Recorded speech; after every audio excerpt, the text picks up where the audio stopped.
Hello ছোট্ট বন্ধুরা, আশা করব তোমরা সকলে খুব ভালো আছো। আমিও ভালো আছি। আজ আমরা আমার গণিত তৃতীয় শ্রেণীর তৃতীয় পর্বের পড়া আলোচনা করব। তাহলে চলো আজ আমরা কি শিখি দেখা যাক। আজ আমরা শিখব ঠিক মতো কাজ করি। তোমরা সকলে তোমাদের বইয়ের 174 পৃষ্ঠা খোলো এবং এখানে দেখো যে অঙ্কগুলো আছে সেগুলোই আজ আমরা শিখব। তাহলে চলো শুরু করা যাক। ঠিক মতো কাজ করি।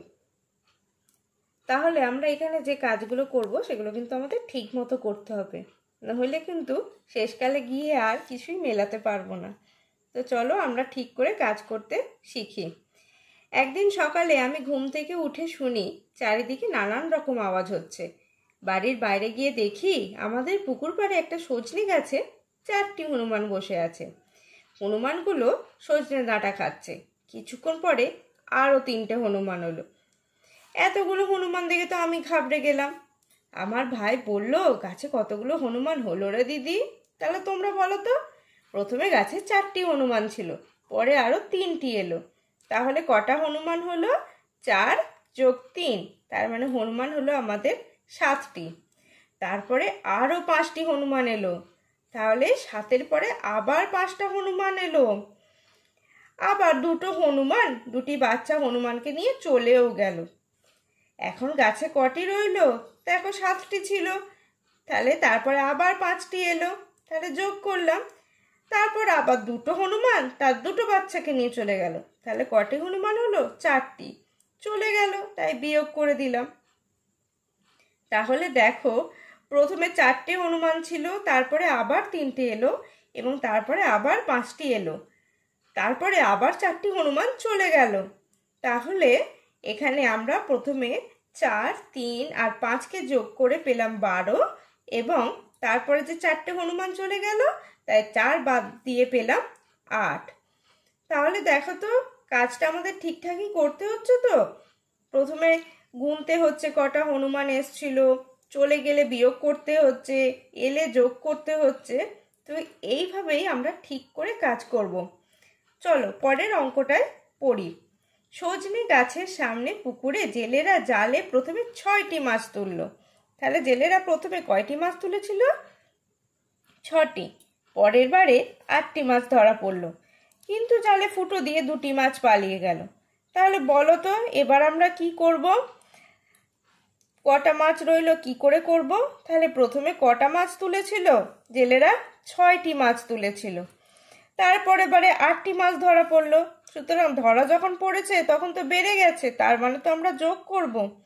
তাহলে যোগ 8। তারপরে দেখো জালের ফুটো দিয়ে 2টো মাছ পালিয়ে গেল। পালিয়ে গেল মানে সংখ্যায় কমে গেল, তাই বিয়োগ 2। তাহলে আমরা কি পেলাম? 6 আর 8-এ যোগ করে কত পেলাম? 14। 14টি। তারপর তো 2টো পালিয়ে গেল, তাই বিয়োগ 2টি। তাহলে 14টি ছিল, 2টি পালিয়ে গেল, তাহলে এখন আমাদের কাছে রইল 12টি। তাহলে এখন জালে মাছ রইল 12টি। এরপরে তোমাদের বলেছে সরল করি। আগের পৃষ্ঠাতেই আমরা সরল করা শিখলাম। সরল অর্থাৎ হচ্ছে বিভিন্ন যে গাণিতিক চিহ্নগুলো যোগ বিয়োগ গুণ ভাগ এগুলো সব একসাথে থাকবে এবং এখানে কিভাবে আমরা কাজটা করব সেটাই হচ্ছে সরল। দেখো অঙ্কটা আছে 9 + 2 - 3। সরল অঙ্কের ক্ষেত্রে আমরা মনে রাখবো যোগ এবং বিয়োগ থাকলে আগে যোগের কাজ করব। তাহলে 9 আর 2 যোগ করে পেলাম 11। এরপর এর থেকে আবার 3 বাদ দিতে হবে। তাহলে 3 বাদ দিলে কত পেলাম? 8। পরের অঙ্কটা দেখি। পরের অঙ্কটি আছে 8 + 6 - 2। তাহলে প্রথমে আমরা যোগ করব। 8 আর 6 যোগ করলে হয় 14। 14 থেকে 2 বাদ দিলে পাই 12। 3 নম্বর অঙ্কটি দেখো। এক্ষেত্রেও প্রথমে আমরা যোগ করব 10 আর 4। 10 আর 4 যোগ করলে পাই 14। 14 থেকে 3 বাদ দিলে পাই 11। এরপরে 15 আর 7 প্রথমে আছে যোগ। তাহলে তোমরা এটা নিজেরা করার চেষ্টা করো। 15 আর সাথে যোগ করলে পাই 22 বিয়োগ 6। 22 থেকে 6 বাদ দিলে পাই 16। আশা করব তোমরা সরলগুলো বুঝতে পেরেছো। দেখতেই পাচ্ছ 2 নম্বর অঙ্কতে থালা ভর্তি সন্দেশ আছে। চলো এবার অঙ্কটা পড়ি। মা থালায় 10টি সন্দেশ নিয়ে এলো, ভাই 4টি সন্দেশ তুলে নিল, মা আমাকে 3টি সন্দেশ দিল। তাহলে এখন থালায় কটি সন্দেশ রইল? প্রথমে আমরা পড়ি আর একবার ভালো করে। 10টি সন্দেশ নিয়ে এলো, তাহলে মা 10টি সন্দেশ নিয়ে এসেছিলেন, ভাই 4টি তুলে নিল মানেই কমে গেল, তাই বিয়োগ করলাম। এরপরে মা আমাকে আরও 3টি সন্দেশ দিলেন থালা থেকে, সুতরাং থালাতে সন্দেশের পরিমাণ বা সংখ্যা আরও কমে গেল, তাই 3 এবার বিয়োগ করে দিলাম।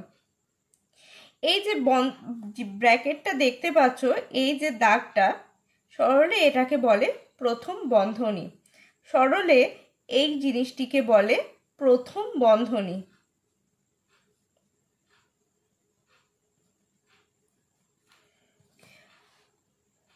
এর আগে আমরা যে অঙ্কগুলো করেছি সেখানে এই প্রথম বন্ধনী ছিল না, তাই আমরা যোগের কাজই আগে করেছি।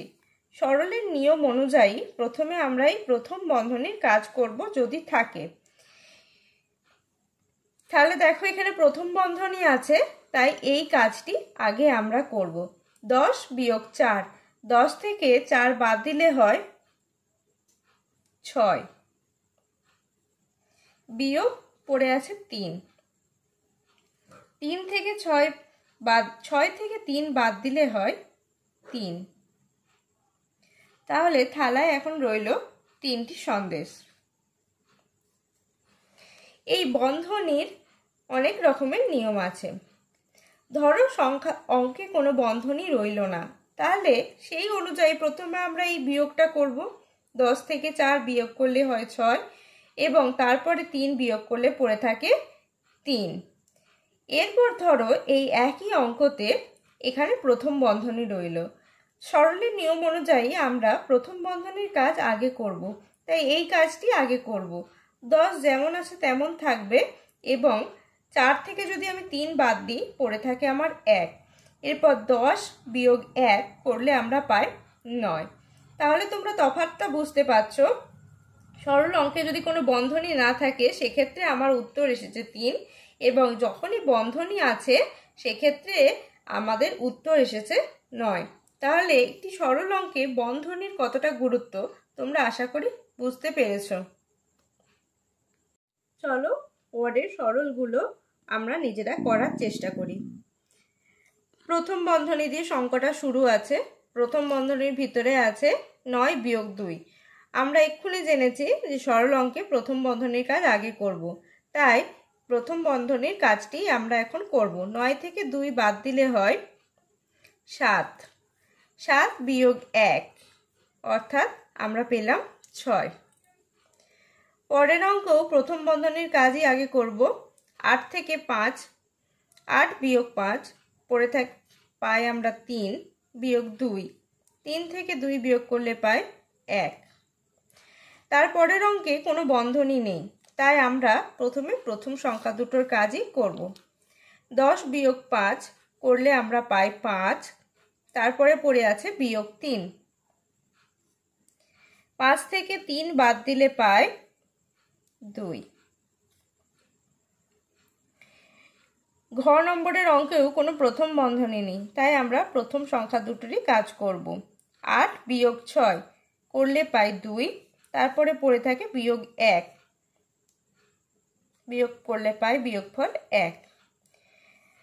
1 নম্বরের অঙ্কে প্রথম বন্ধনী আছে, তোমরা দেখতেই পাচ্ছ এই দুটো সংখ্যার মধ্যে, সুতরাং আমরা এই বিয়োগের কাজটি আগে করব। প্রথমে 11 বিয়োগ যেমন আছে রেখে দিলাম, এরপর 3 বিয়োগ 1 করলে পাই 2 এবং 11 বিয়োগ 2 করলে